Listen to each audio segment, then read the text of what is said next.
Olá, muito boa noite a todos, todas e todes. A gente vai começar aqui um painel que promete ser muito enriquecedor. Boa hora para todos, o impacto da licença parental inclusiva. Eu sou a Neila Lopes, atualmente estou como Head de Diversidade e Cultura na Sanofi.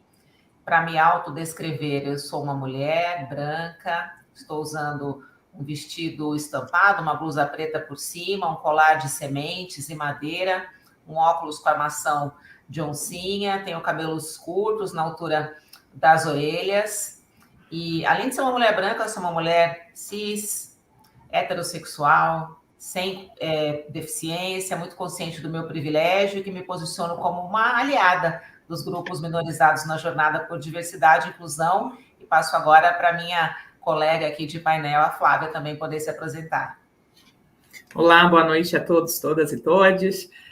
Eu sou Flávia Porto, hoje eu ocupo o papel de diretora de recursos humanos corporativa da Yara, Brasil Fertilizantes, me auto-identificando também. Eu sou uma mulher negra, de cabelos cacheados, na altura da orelha, estou vestindo uma camisa florida de tom de azul e branco, e tenho um fundo aqui azul que todos estão observando. E é um prazer estar com vocês, com esses colegas, com experiências incríveis, compartilhando uma discussão tão poderosa quanto a parentalidade, enfim, os desafios e oportunidades que a gente tem.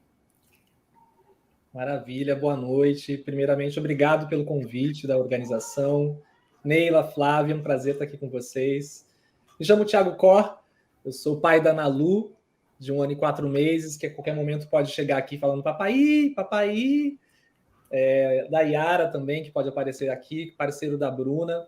Sou naturólogo, idealizador do projeto Homem Paterno, projeto esse que há mais de 4 anos vem se propondo a ser uma verdadeira rede de apoio paterna, mas olhando, consequentemente, para o impacto das construções das masculinidades nas nossas paternidades e todos os desdobramentos que vem junto com esse lugar de paternar, inclusive enquanto homem cis, branco que sou. Então, já também aproveitando e fazendo essa minha autodescrição, eu sou um homem branco, cis,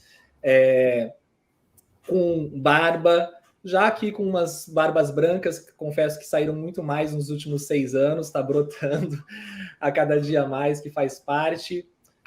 Cabelos escuros, sou com uma camiseta listrada, um fundo verde, ao meu lado tem uma prateleira com livros, com uma boneca, que é um boneco, na verdade, com um filho, com um bebê, fotos das minhas filhas, e é isso, gente. Eu estou muito feliz para a gente conversar. Acho que esse é um assunto muito importante, como a gente estava falando nos bastidores, não somente para os homens, mas a gente está falando de equidade, pelo menos é assim que eu enxergo, equidade de gênero, equidade de cuidados, economia do cuidado, enfim, acho que a gente tem muita coisa legal para a gente conversar hoje, então vamos começar. Prazer.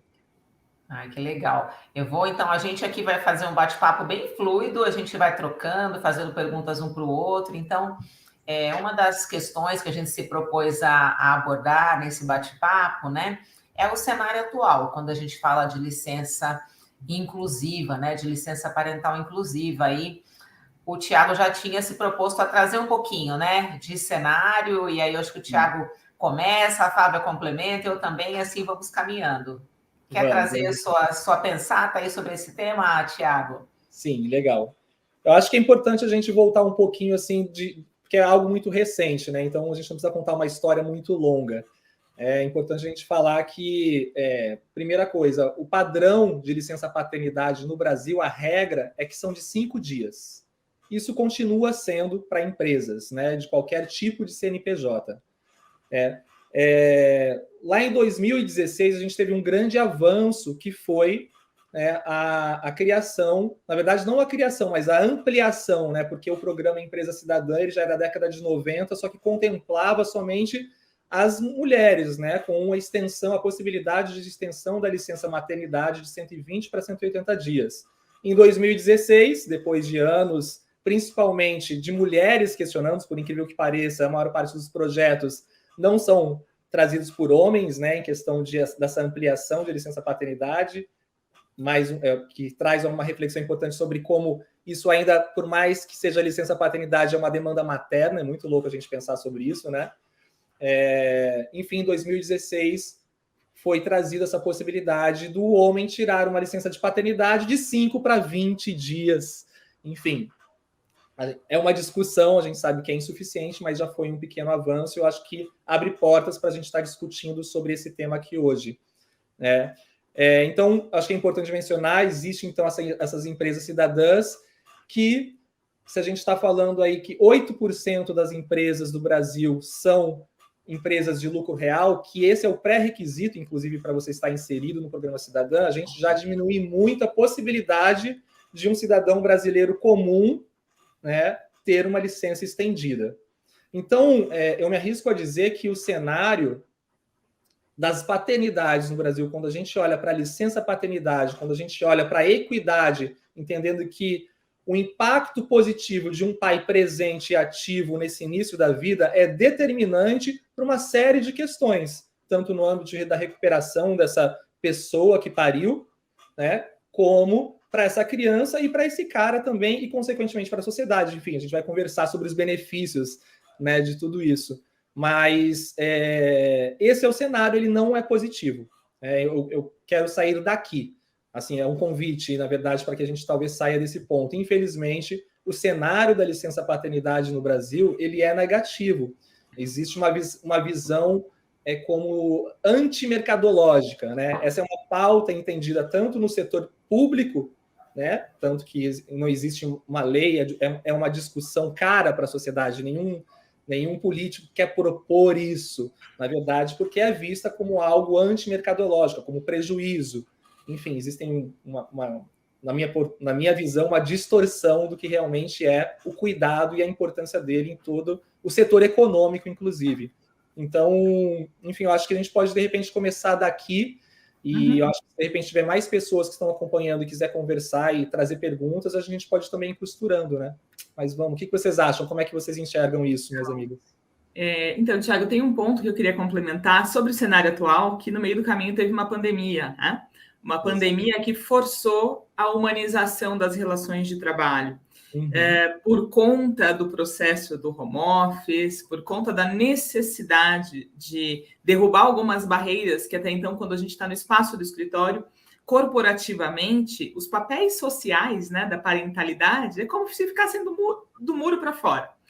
E até que a gente invadiu o espaço residencial das pessoas e começaram a surgir reflexões sobre o quanto isso é desafiador para outros aspectos, para o aspecto da performance, para o aspecto das oportunidades, né, do acesso a oportunidades, para questões até mesmo do quanto o próprio homem é privado do direito de exercer essa parentalidade. Então, não é só sobre a mulher ser privada, muitas vezes, do direito de desenvolver, acelerar sua carreira, de ter melhores remunerações, de acesso à oportunidade. O homem também é privado de um papel social extremamente importante, e a gente sabe que tudo isso contribui para uma melhor performance, para um melhor engajamento. Então, essa reflexão surgiu, foi acelerada pela pandemia, e o mais curioso é que todos no mundo tiveram esse desafio. Não, é um evento que, de uma forma acelerada, trouxe todas as áreas de recursos humanos, dentre outras, refletindo sobre esse tema. E o que a gente começou a ver nas grandes organizações, e inclui a minha, foi a necessidade de rapidamente criar soluções, né, que incluíssem esses papéis, porque não dava mais para fingir que eles não existiam. Então, acho que esse é um ponto aqui complementar. Muito bom. Eu concordo com a fala de ambos, né? Eu acho que, além da pandemia, tem toda uma discussão sobre a masculinidade, né? De uma forma geral. Então, toda essa agenda de diversidade, equidade e inclusão, ela contribui, eu acredito, de uma maneira muito potente, né? Para que o tema da masculinidade venha, e com ele vem também o tema da parentalidade, né? Então, acho que é um cenário oportuno para que a mudança aconteça nas empresas também, né? Então, é algo que já estava em andamento na Sanofi. Mais para frente, aqui no bate-papo, a gente vai poder compartilhar algumas práticas, mas, embora o cenário atual ele não seja positivo, eu vejo como um cenário muito promissor, né? Para que cada vez mais homens e mulheres, em qualquer que seja o modelo familiar, até famílias monoparentais, né, tem uma possibilidade de viver integralmente essa jornada aí de acolher uma criança, de acolher um jovem, eventualmente, na família. Caminhando aqui no nosso pré-roteiro, a gente tem a expectativa de falar um pouquinho e de trocar sobre quais seriam os motivos que fazem com que a gente ainda tenha somente 5 dias, né? Eu já vou tomar a liberdade de trazer um pouco a minha visão.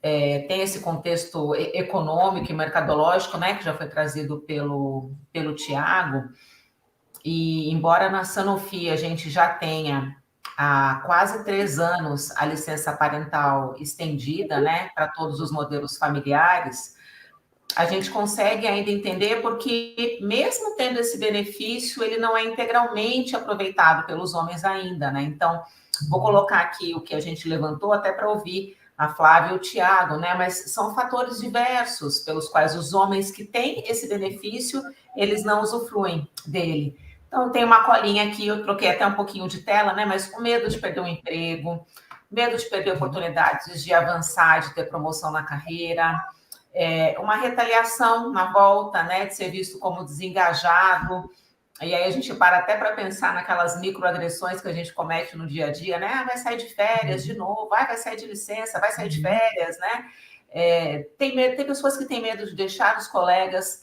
sobrecarregados, de não ter o apoio da sua liderança, né, de ter uma redução financeira, que pode, eventualmente, dependendo do modelo de trabalho e da empresa, né, acontecer, e alguns relatam até medo de desestabilizar o casamento, né? Imagina, no momento que essa parceria ela é tão importante, essa possibilidade de vivenciar um outro momento da relação com proximidade acaba afugentando, né, os homens dessa oportunidade que, na minha visão, ela é única, né, e maravilhosa.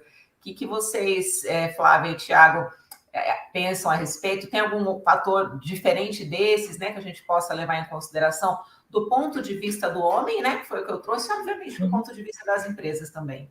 Sim.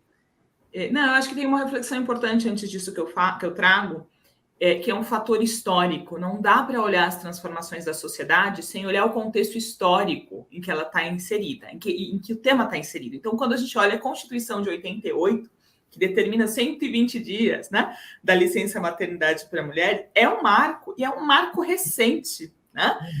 Então, o quanto isso, de alguma maneira, molda todas as oportunidades que essas mulheres, inclusive da minha geração, que sou economicamente ativa, sou mãe, esqueci de falar lá na minha apresentação, eu sou mãe, eu sou filha, eu sou irmã, eu faço parte da rede de apoio de outros.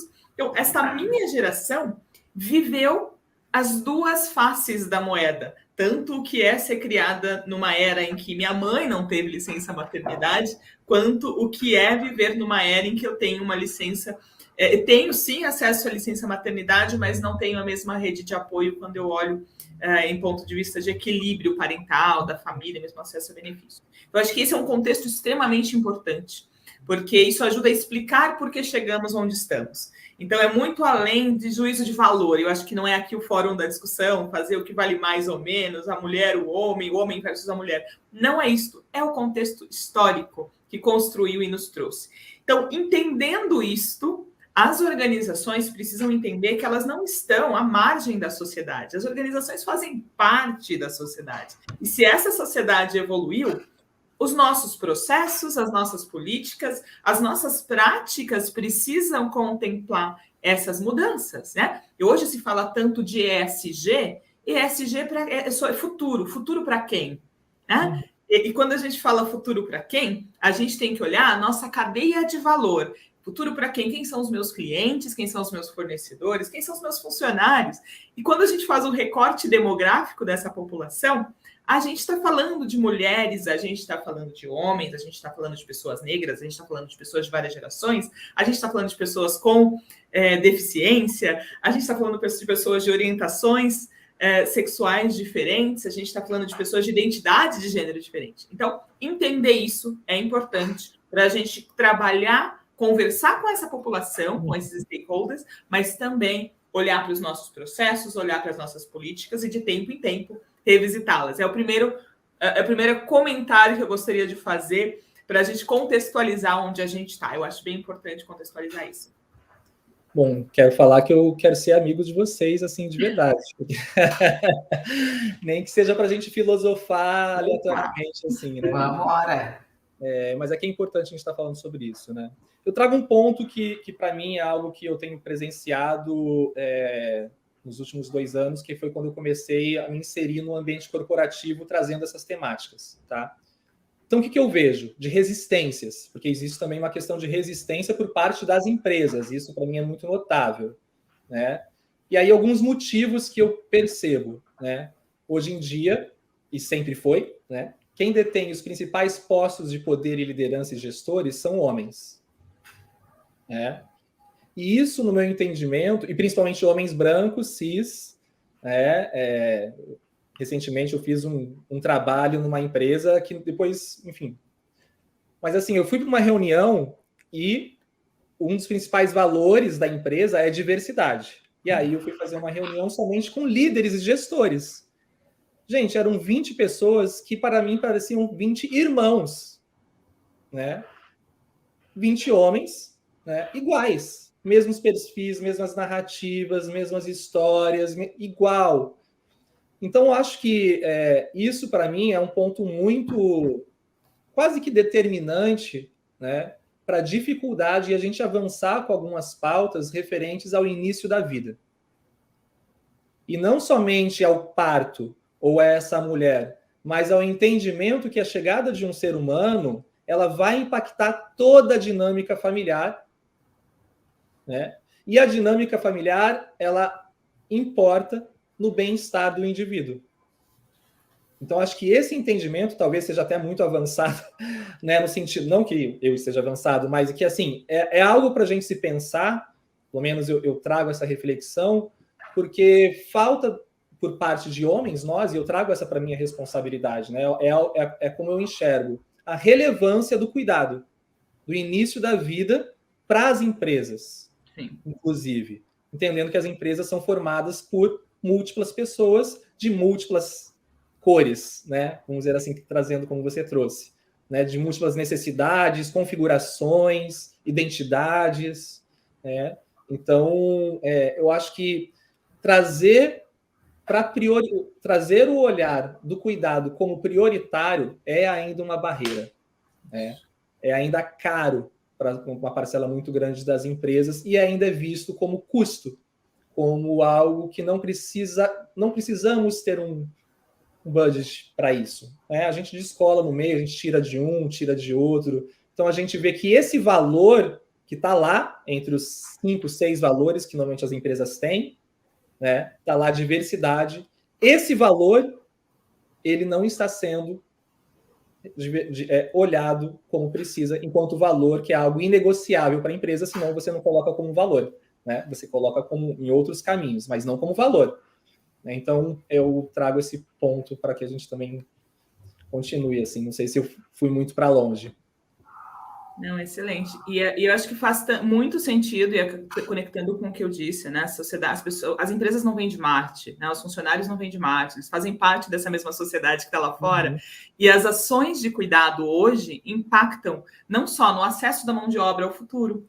Então, no acesso, tem uma relação direta entre quem cuida por quanto tempo e os anos de educação. Exato. Os anos de educação de uma criança tem impacto no tema de corrupção, de percepção ou não de corrupção, tem impacto no ponto de vista também de segurança pública, né? Tem vários indicadores de cuidar que conectam o cuidado dos primeiros anos com todos os desafios da sociedade, que a empresa é impactada diretamente. Então, não é uma bolha. O mundo corporativo, a empresa, não é uma bolha isenta do que acontece fora do muro da organização. Então, é muito importante a gente definitivamente aprender dessa chacoalhada que a pandemia deu nas organizações e lembrar esse muro imaginário, né? Uhum. Ainda se engana acreditando que existe esse muro e que a gente não... uma mãe que conseguiu investir na própria educação, por exemplo, não é sobre investir na educação dos filhos, é o quanto as mulheres pagam mais do ponto de vista de até custo de vida para terem acesso à mesma oportunidade, por exemplo, né? A jornada de uma mulher separada, que não, uma mãe solo, não necessariamente uma mulher separada, uma mãe solo que tem que cuidar dos seus filhos, é muito diferente do ponto de vista de investimento na própria carreira, de qualificação, de cuidado com a própria saúde e tudo mais, versus o de um homem.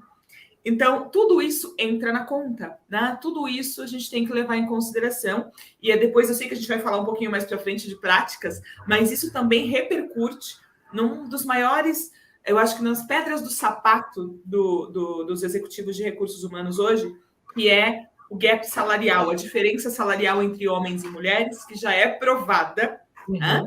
Que fazendo a mesma função, hoje, na prática, elas já exercem, existe uma diferença significativa. Então, tudo isso está interconectado. Sim. Você só uma coisa que eu preciso falar. Recentemente, eu converso muito com o Leandro Ziotto, do Fordere, não sei se vocês conhecem, também é uma consultoria muito bacana sobre o que a gente está falando. E aí ele estava contando a história, porque ele faz... Enfim, ele está bem envolvido nas questões das leis mesmo, né? Enfim, toda essa parte pública, enfim. E ele estava contando a história de quando foi aprovado em 2016 e que recentemente foi proposto uma lei para licença parental. E aí um dos políticos que estavam lá falou assim, tá, agora, então, olha só, né? Agora a gente vai começar a ser assediado na contratação, né? Porque vão perguntar se a gente vai ser pai, né? Justamente para não dar. E aí daí teve um comentário lá, falou, olha, historicamente já tem um lugar, né? Um público, né? Que ocupa esse lugar historicamente, né? Que são as mulheres, né? Então, só trago isso para que a gente possa ver enquanto, pelo menos é a forma que eu percebo, o quanto a decisão ainda precisa ser nossa, porque o que está acontecendo é da nossa responsabilidade. Se a gente não tem a possibilidade de oportunidade, ou se a maior parte da população não tem oportunidade de exercer a sua paternidade, porque também não temos isso, né? As leis não estão aí, é porque homens não querem, não é porque mulheres não querem, ou porque talvez nós que estamos aqui falando sobre isso e pais não querem. É porque homens que detêm o poder não querem, né? E a gente precisa conversar sobre isso, né? Com certeza. Com certeza. E, Flávia, você começou a falar um pouquinho, né, de possibilidades, de caminhos, de como a gente está conectado com o mundo lá fora. E na prática, vamos contar um pouquinho o que a Yara e o que a Sanofi estão fazendo hoje nesse sentido? Quer compartilhar a sua experiência? Claro, vamos lá. Bom, começa que a Yara tem uma característica muito comum no ambiente de manufatura, uma empresa com perto de 6 mil colaboradores. Em manufatura, predominantemente, a gente tem uma mão de obra masculina. Claro, a gente tem indicadores, a gente tem objetivos e temos avançado consistentemente no número de mulheres, inclusive em funções não tradicionalmente ocupadas por mulheres. Mas a gente aprendeu uma coisa bem importante com a virada da licença. O ano passado nós resolvemos fazer um piloto. Algumas empresas eu vi que começaram a saltar para os 6 meses. E aquilo me assustou. Por um lado, eu achei maravilhoso, é incrível, né? Vamos oferecer os 6 meses. Mas a primeira pergunta que eu fiz, e essa pergunta eu só consegui fazer porque eu sou mãe solo. E eu entendi, e eu olhei, vesti os óculos, né, de uma mãe solo, e comecei a pensar dentro desse contexto. Eu falei, peraí, eu já fui casada, enfim, mas eu tenho uma experiência para poder pensar. O que isso significaria um marido, um cuidador adicional aqui comigo, 6 meses dentro de casa, que não entende qual é o papel dele? Será que ele vem para casa para ser mais um para me cobrar? Cadê a comida? Cadê minha roupa? Eu quero dormir. Porque se a gente oferece a licença, mas a gente não abre um diálogo sobre qual é o papel e de quem é esse papel, ou mais do que isso, que esse papel é de todos, e de todas, e de todes, né? Se a gente não abre esse diálogo, a gente cria um problema maior, a gente tampa o sol com a peneira. A gente não vai resolver o problema de transformar essa discussão só estendendo a licença. Tanto é que a gente já sabe, tem homens que, como o Thiago mesmo falou, tem homens que nem querem, porque eles não se imaginam fora por muito tempo. Então a gente falou, vamos fazer o seguinte, vamos fazer alguns focus grupos, foi o primeiro ponto. A gente selecionou funcionários dos diferentes grupos de parentais. Então, nós usamos os nossos canais, os nossos grupos de diversidade para identificar voluntários e escutar diferentes modelos. Então, famílias mononucleares, famílias heteronormativas, e todas as famílias que são feitas, por exemplo, de avós, de tios. Pegamos vários cenários, né? Homoafetivas, heteroafetivas, enfim, identificamos como é essa jornada, que desafios isso tem e o que a gente poderia propor com base nisso, porque, às vezes, o remédio de um não é o que dá para todos.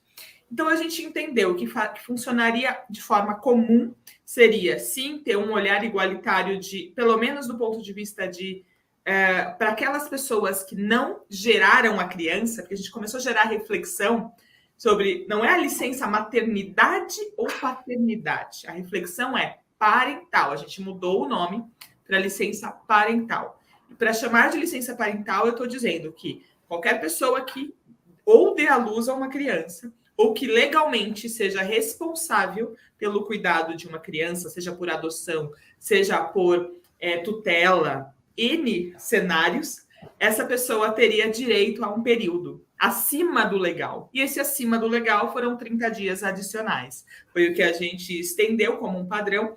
E em cima disso, a gente conseguiu trabalhando em outros temas, como plano de saúde, como cadastros, como seguros, mas tudo escutando as pessoas. Eu não acredito em uma pauta de inclusão que você tome a decisão pela pessoa sem conhecer a realidade dela. Né? Tem uma fala famosa que foi usada lá na Convenção da ONU, que é o nada sobre nós sem nós. Eu uso isso para todas as representatividades. Quer incluir um grupo minorizado, um grupo subrepresentado em qualquer cenário, escute essa trajetória e olhe para o seu processo e entenda o quanto ele é ou não inclusivo.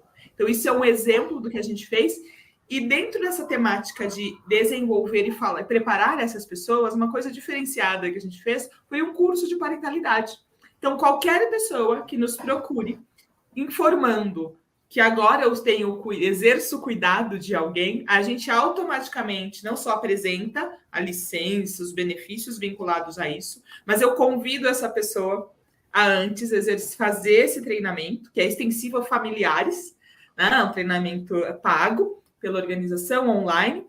A gente customizou, é um treinamento que não só discute questões práticas do cuidado, mas reflexões sobre o como exercer este papel. Lembrando que pai, avó, tio, tia ou outros, a ideia não é falar sobre ajudar, né? É sobre exercer. Existe uma diferença muito grande. Quantos de nós já não ouviram aqui, né? Mas eu ajudo a minha esposa, eu ajudo a mãe da criança. Não é ajuda, é responsabilidade, é exercer o protagonismo do cuidado. O cuidado é responsabilidade de todos. Maravilhoso, obrigada, Flávia. Lá na Sanofi, a gente trilhou um começo de jornada muito semelhante, né? A Sanofi tem aproximadamente 3 mil pessoas trabalhando no Brasil, uma multinacional francesa da área de saúde, e essa foi também a abordagem inicial, né? Ouvir as pessoas, ouvir os grupos, entender o que faria sentido para esses grupos.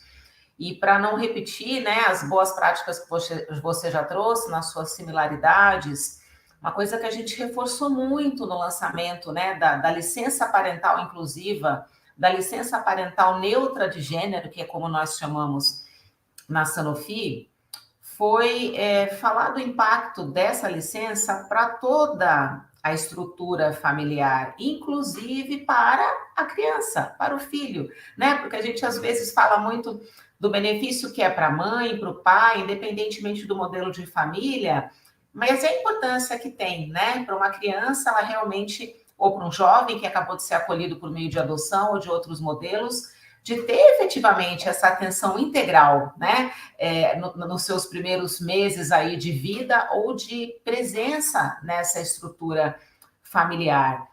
E desde o começo buscamos, né, em toda a comunicação, mostrar todas as possibilidades e configurações possíveis com essa mesma preocupação com inclusão.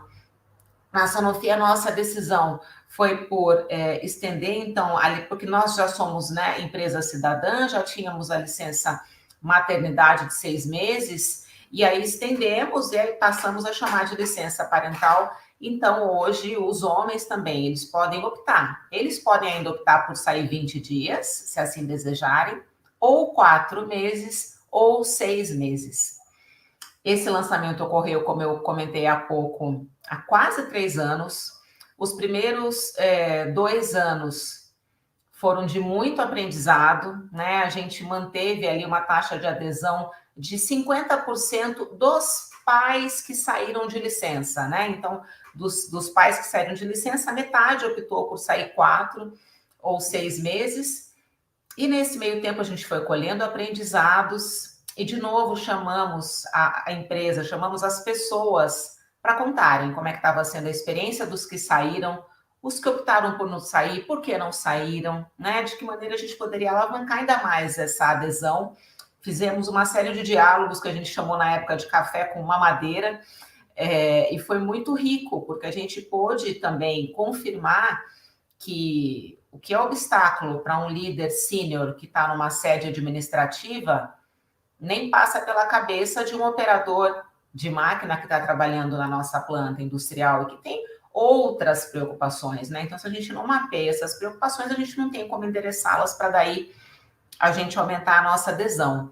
Foi o que a gente fez e nós temos no nosso dashboard, no nosso painel de metas e compromissos de diversidade, equidade e inclusão, o objetivo de alcançar 60% de licença, de adoção de licença parental estendida pelos homens até o final desse ano, e a gente já chegou no mês desse ano a 80%.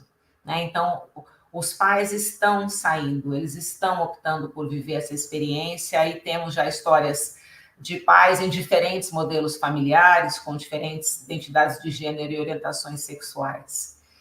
Isso é muito rico, né? E eu acho que um fator que foi preponderante para que essa adesão ela começasse a subir foram os corajosos, foram os desbravadores que escolheram primeiro, principalmente as lideranças, né? Porque na medida que um homem líder ele assume para ele esse protagonismo, né? Ele fala: eu vou bancar, eu vou ficar 4 meses, eu vou ficar 6 meses longe, eu vou perder um ciclo de performance, eu vou perder uma visita de um executivo internacional, eu vou perder um lançamento de um produto, mas é porque nesse momento eu vou priorizar a minha família, né? Então isso passa uma mensagem assim de uma força muito grande, né? Então a gente acredita a essas histórias reais que a gente já vem conseguindo contar na Sanofi, o sucesso, né, desse aumento na adesão. Agora a gente já estuda. Bom, os homens podem sair junto, né? Se for num casal heterossexual, mas os homens podem sair no momento em que o bebê nasce ou que aquela criança ou aquele jovem chega na família. Agora a gente já estuda flexibilizar o momento em que ele vai tirar esses 4 ou 6 meses, né? Mas tudo é muito pensado. A gente não quer flexibilizar por flexibilizar e abrir mão da premissa que a gente abraçou lá atrás, né? De efetivamente pensar no impacto positivo para todos os envolvidos, né? Porque se de repente a gente flexibilizar para um período menor ou para tirar lá na frente, sei lá, um ano depois, perde o nosso propósito, que é de permitir que a família, né, tenha um impacto positivo dessa medida. Que a família se permita desafiar, às vezes, o próprio modelo, as próprias dinâmicas, né? E abandonar alguns modelos mentais e crenças que não cabem mais num cenário de mundo hoje, como a Flávia bem comentou anteriormente. A gente está na jornada, a gente está olhando agora, não especificamente para a licença em si, mas estamos abrindo programas de recrutamento afirmativo para mães que não trabalhavam na Sanofi, temos até casos de que trabalhavam, mas que pararam a carreira para cuidar de sua família e estão querendo voltar para o mercado. Eu não sou mãe, né? Então não falo com protagonismo, mas obviamente convivo com muitas mães. A Flávia talvez possa até trazer a visão dela de mãe, mas todos sabemos o quanto é mais difícil para uma mulher que para a sua carreira para cuidar da família, o reingresso. Então, a gente está olhando de maneira intencional e abrindo, né, vagas afirmativas para mães que querem reingressar no mercado de trabalho, que é uma maneira também de valorizar a parentalidade, né? E dar uma mensagem de que ela é bem-vinda no nosso contexto. Então, resumindo, estou de olho aqui no nosso tempo, que passa muito rápido, são essas as práticas que a Sanofi tem no momento. É muito bom. E até conectando aqui com o que você disse, já encaminhando aqui de alguma maneira para nossas grandes conclusões, né? Nosso aqui fechamento, uma das formas da gente endereçar e trazer na reflexão é discutir que a parentalidade, ela é potência, ela não é prejuízo, ela não é custo. Então, integrar, falar de parentalidade no negócio, falar de licença, ela é potência. Por quê? O papel parental, ele desenvolve habilidades nas pessoas que são extremamente relevantes para o negócio. Quem é mãe, né, ou pelo menos um cuidador, hoje as mães são mais acostumadas, como você falou, hoje esse papel ainda está centralizado majoritariamente na mulher, então eu falo no meu papel como mãe, né? Quem é mãe sabe justamente disso, o quanto ainda é muito mais complexo e o quanto a gente investe em tempo, em dinheiro, tendo ainda pouca recompensa por isso, né? E o quanto a gente cria um ciclo de desigualdade, porque só pelo fato de eu sair de casa, eu já tenho que pagar para alguém, que normalmente é uma outra mulher, né? E normalmente um subsalário, que eu alimento um ciclo de desigualdades sociais só por essa decisão. Então, a minha mensagem final, com base nessa observação, é: não vamos olhar para a licença ou para as ações afirmativas sobre parentalidade com um olhar de custo ou porque temos que fazer. Vamos com um olhar que é benefício. Isso é uma ferramenta não só de desenvolvimento da sociedade, mas de desenvolvimento de habilidades extremamente relevantes para o mundo corporativo, como a flexibilidade, resolução de problemas, né? Adaptabilidade, a criatividade, dentre outras tantas. Então, fica aqui meu convite para essa reflexão. A gente não está te ouvindo, Tiago. Deve estar no mundo. Mas deu para perceber, eu falei maravilhosas. Estou quase já mandando um e-mail para vocês trabalhar na empresa de vocês, né? Enfim. Bora! Mas é que é muito, muito bom, né, ouvir. Eu comecei aqui a minha fala falando que nós estamos num cenário negativo quando a gente olha para a licença paternidade, enfim, para as paternidades de uma forma geral, e a licença paternidade é o reflexo ou o sintoma de muitas coisas que envolvem as masculinidades e as paternidades. Mas eu me despeço muito otimista quando eu ouço vocês falando, e como eu também conheço outras empresas que, assim como vocês, estão olhando para a parentalidade, né, de uma forma prioritária, né, e legitimando todas as manifestações possíveis, né, das nossas humanidades. Então, eu acho que eu vejo isso, sim, com muita potência, né? Então, quando você fala, é música para os meus ouvidos, quando você fala, né, sobre a parentalidade como potência, porque é nisso que eu acredito, é isso que eu vivo, e não falo só de uma forma romântica ou poética, né, por mais que seja, porque, de fato, o cuidado, quando a gente incorpora, quando a gente se apropria, quando a gente vivencia o cuidado e traz ele como potência, é algo transformador. E aí isso corrobora com tudo que você também disse agora sobre habilidades, né, sobre desenvolvimento humano, sobre potência de uma série de lacunas que a gente não preencheu ao longo da nossa vida por N questões estruturais, de construções, e que talvez agora na paternidade, trazendo aqui para o pai, homem, cis, né, hétero, branco, daí é diretamente com você que eu estou falando, mas com todos os pais, e aí respeitando cada singularidade, né, vai fundo, cara.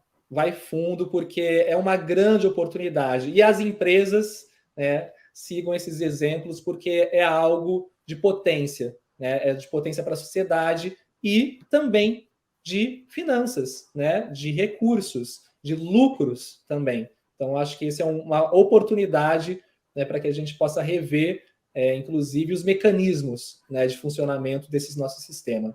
É um prazer estar aqui com vocês. Foi um grande prazer e estou aqui, o que vocês precisarem. Maravilhoso. Passou passou como um Twitter quase, um tweet quase, esse bate-papo, né? Esses 40 minutos. Muito obrigada, Tiago, Flávia. Aprendi demais com vocês dois. Que momento bacana, e que a gente possa levar um pouquinho de esperança, de inspiração e de ideias, quem sabe, para as outras empresas que estão aí nessa busca também. A gente fecha aqui sem esquecer de reforçar o apoio, né, do Fórum Melhor Diversidade e Inclusão para a Casa Hope. O QR Code está aí na tela, então quem puder conhecer e apoiar as iniciativas é um parceiro importante para os organizadores aqui do evento. Foi um prazer mais uma vez, muito obrigada pela participação de todos, todas e todes. Uma ótima noite e até a próxima.